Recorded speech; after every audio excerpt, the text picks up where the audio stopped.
On a tranquil Tuesday in the quaint hamlet of Willow Creek, the morning light spilled like honey over cobblestone streets while chirping birds heralded a new day. In the midst of the town's awakening, Marcus Hayes, an impeccably dressed gentleman in his early 40s, his tailored suit as sharp as his resolve, his polished shoes clicking a confident rhythm, set off for a well-deserved coffee break before an all-important meeting. Yet, as he stepped into his favorite cafe, a subtle dissonance in the air hinted that this day would not be as ordinary as it seemed. Outside the modest cafe, an unsettling figure lurked near a weathered patrol car. Officer Lawson, known in hushed circles for his narrow-minded biases, leaned casually against his vehicle, sipping a soda as if savoring a moment of superiority. When his eyes locked onto Marcus, his casual grin curdled into a scowl, an unspoken judgment echoing in the crisp morning air. Unshaken, Marcus clutched his coffee and strolled toward a nearby park, hoping the rustle of leaves and distant laughter might dispel the unease. But fate, with its penchant for irony, had already set the stage for a confrontation.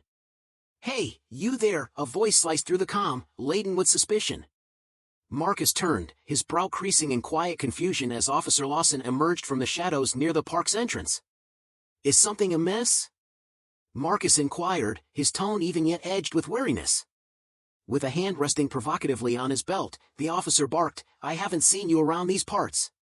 Show me some ID." The morning sun glinted off Marcus's raised eyebrow as he replied, "I'm simply in town for a meeting." But Lawson's voice turned icily, "Then hand over your ID, or be prepared for trouble."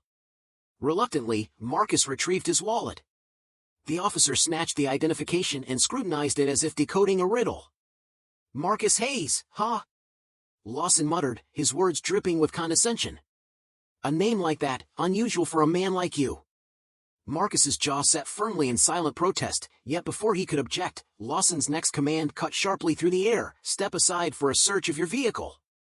"You think you're some sort of legal eagle?" the officer sneered. "Your rights are not up for debate." In an instant, Lawson's grip was on Marcus's arm, shoving him roughly against the car as a murmuring crowd began to swell with whispers and stifled gasps. Inside the stark confines of the police station, the tension was palpable as Marcus was marched into a cramped interrogation room. The heavy door slammed shut behind them, punctuating the silence with finality. Seated on a rigid chair with the cold bite of handcuffs on his wrists, Marcus drew a deep breath, mentally preparing to outmaneuver this unwarranted assault on his dignity. After a torturous stretch of minutes, Lawson re-entered with a self-satisfied smirk, his eyes gleaming with accusatory fire.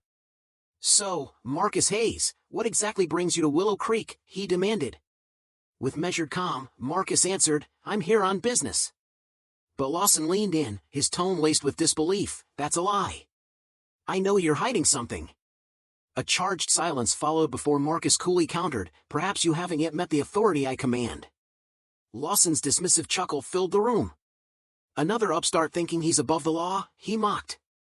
"I am the law," Marcus declared, his voice unwavering. "Open my briefcase, there, all will be revealed." With that challenge lingering in the air, Lawson left briefly only to return clutching the very briefcase. His smug expression dissolved into shock as he discovered documents and a badge proclaiming, "FBI Agent Marcus Hayes." "This can't be real," Lawson stuttered, his face paling. Marcus's smile deepened as he said, "Oh, it's real, perhaps the gravest miscalculation of your career." The room's atmosphere shifted palpably. At that moment, Captain Bennett, a formidable presence with eyes of steely resolve, entered and extended an apologetic hand. "Agent Hayes, please accept my sincere regrets for this grave misunderstanding," she said. Marcus's tone sharpened as he retorted, "This isn't a misunderstanding, it's blatant racial profiling, an assault on my rights." With a firm nod, Captain Bennett promised, "We will address this with utmost seriousness." Marcus added coolly, "I'm filing a formal complaint. This is far from over." Lawson, his face flushed with humiliation, mumbled, "I didn't know who you were." Marcus's reply was equally resolute, "Ignorance should never justify mistreatment." Outside, whispers swelled into a chorus of astonishment as news of the unfolding drama rippled through the town.